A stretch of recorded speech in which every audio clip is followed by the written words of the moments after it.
Bapak Ibu, para Romo Bruder Suster dan saudara-saudari peserta Sinode Diosesan Keuskupan Purwokerto yang dikasihi Tuhan. Selamat pagi dan berkah dalam. Dalam dinamika sidang Sinode ini, kita pagi ini memasuki hari kedua. Kita sudah membuka Sinode ini kemarin 29 Juni 2021 jam 5 sore dan akan mengakhirinya besok 1 Juli 2021 dalam misa pemakluman hasil sinode di Gereja Katedral Purwokerto yang akan dipimpin oleh Bapak Uskup kita, Monsinyur Christoporus Triharsono, sebagai pemimpin sinode. Melihat kilas balik hari pertama kemarin, panitia puncak sinode sudah bekerja beberapa minggu sebelumnya. Namun karena kondisi pandemi COVID yang semakin meningkat, maka sidang puncak sinode ini akhirnya dilaksanakan secara online.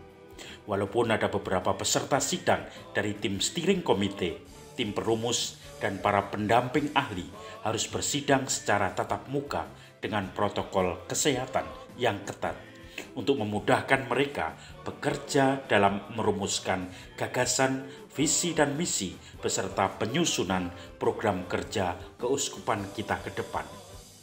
Akhirnya puncak sinode dilaksanakan di Sekolah Tinggi Ilmu Komputer Stikom Yos Sudarso, milik keuskupan yang mempunyai fasilitas teknologi informasi dan beserta SDM yang memadai. Maka disiapkanlah sidang ini secara online sekaligus sidang tatap muka dengan protokol kesehatan sebagaimana kita alami sekarang ini. Para peserta sidang tatap muka terlebih dulu di swab antigen oleh para dokter dan tenaga medis untuk memastikan sidang tatap muka ini aman dari pandemi COVID. Bahkan para karyawan keuskupan dan karyawan Stikom juga di swab karena mereka juga akan terlibat secara tidak langsung dalam dinamika sinode ini. Pada jam 5 sore, Romo Kristiadi sebagai MC menyambut para undangan untuk segera bergabung di dalam sidang. Saudara-saudari yang terkasih, sidang sinode akhirnya dibuka dengan doa oleh Bapak Uskup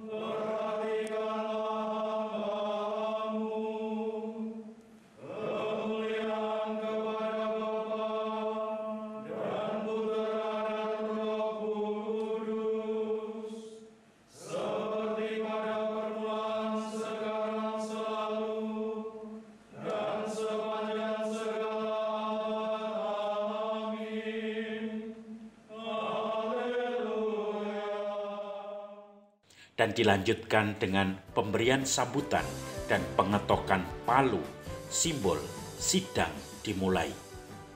Dalam sambutan pembukaan puncak sinode ini, Bapak Uskup menyatakan bahwa sinode adalah walking together, berjalan bersama untuk menemukan kehendak Tuhan di tengah-tengah masyarakat yang kompleks ini. Sebetulnya sinode sudah dimulai Desember 2019 ini. Rencananya puncak sinode diadakan pada Juni 2020 lalu. Tapi karena pandemi COVID, karena keuskupan juga sedang menata sistem keuangan yang mendesak, dan juga belum adanya tenaga ahli yang mendampingi prosesnya, beliau Bapak Uskup menyampaikan ini, maka puncak sidang sinode ini baru diadakan sekarang. Dan ini Bapak Uskup mengatakan merupakan jawaban Tuhan atas novena dan doa-doa umat untuk mendukung suksesnya sinode ini. Sinode ini bukanlah dipaksakan, begitu kata Bapak Uskup, juga bukan ikut-ikutan tren keuskupan lain. Kita harus mempunyai rencana, cita-cita, mimpi untuk menghadirkan kerajaan Allah, sehingga semakin banyak orang menerima kabar gembira dari Allah lewat kehadiran umat keuskupan Purwokerto. Begitu dalam sambutannya. Dengan menggunakan metode appreciative inquiry, kita akan memasuki dinamika sinode ini dengan sungguh-sungguh. Secara resmi saya buka dengan tanda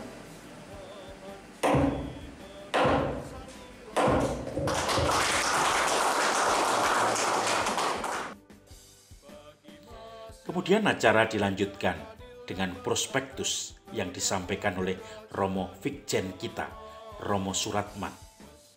Beliau mengatakan bahwa arah dan dinamika serta tujuan sinode ini selama 3 hari. Romo Ratman menyatakan bahwa perlu merancang fokus pastoral yang terencana dan terukur sebagai tanggapan atas permasalahan gereja dan masyarakat saat ini. Sinode menurutnya dari bahasa Yunani, sinodos, berjalan bersama. Romo Ratman mengatakan bahwa dalam kanon 460, himpunan imam-imam dan kaum beriman Kristiani yang terpilih dari gereja partikular itu dipanggil untuk membantu uskup diosesan demi kebaikan seluruh komunitas keuskupan. Di dalam proses sinode ini, Keuskupan Purwokerto dalam sejarahnya sudah mengalami 5 sinode dengan berbagai macam istilah. Pada pertama memakai istilah sinode, yaitu ketika Monsinyur Paskalis. Tetapi pada saat Monsinyur Sunarko, beliau memakai istilah musyawarah pastoral yang dilaksanakan selama 4 kali. Peserta sinode kali ini diundang secara aktif untuk memberikan sumbangan pemikirannya demi kemajuan gereja partikular Keuskupan Purwokerto. Diharapkan sinode ini membuahkan pengenalan identitas diri, gambaran besar keprihatinan umat keuskupan, dan merumuskan visi dan misi keuskupan sampai pada rencana kerja berupa kebijakan, program, SDM, dan biayanya. Metode yang akan dipakai adalah appreciative inquiry, menemukan hal-hal yang baik yang sudah kita jalankan, yaitu discovery, menemukan apa yang kita inginkan, dream, merencanakan untuk mencapai mimpi tersebut, yaitu membuat desain, rencana kerja strategis, dan kemudian kita melaksanakan semua yang sudah direncanakan itu, atau istilahnya do it. Maka dari pelaksanaan ini kita akan memasuki suatu proses dinamika baru, yaitu kembali menemukan hal-hal positif yang menggembirakan yang telah kita laksanakan selama ini sebagai awal dari refleksi lagi. Setelah Romo Ratman menyampaikan prospektus, arah dan proses dinamika yang akan kita jalani dalam sidang ini, sidang pertama dimulai, yaitu pemaparan hasil refleksi umat dan para imam serta biarawan-biarawati yang disampaikan oleh Romo Yepi dan Romo Bagio. Dalam paparannya, Romo Yepi mengatakan bahwa refleksi umat diwadahi dalam 4 hal, yaitu 1. Jati diri panggilan Kristiani, 2. Bangga sebagai orang Katolik, 3. Dialog iman dalam kehidupan, 4. Menggarami masyarakat menjadi adil dan beradab. Keempat hal itu diletakkan dalam konteks menghayati panggilan dan melaksanakan perutusan, tentu saja dengan segala kesulitan dan tantangannya.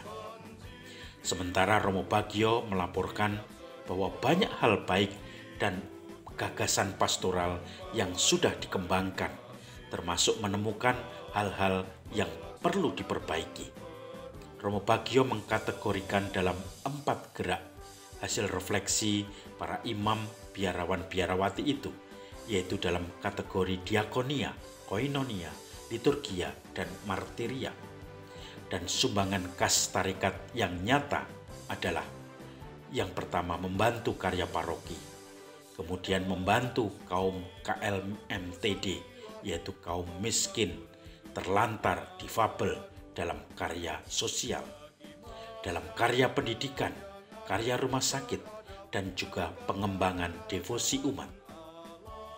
Maka ditemukan juga masih perlu dikembangkan cinta lingkungan, kaum difabel yang didampingi, karya pendidikan, karya pastoral kaum muda, juga peningkatan SDM umat atau kapasitas umat. Akhirnya, sidang hari pertama ini ditutup dengan doa dan makan malam. Peserta sidang tatap muka ditutup dengan makan bersama.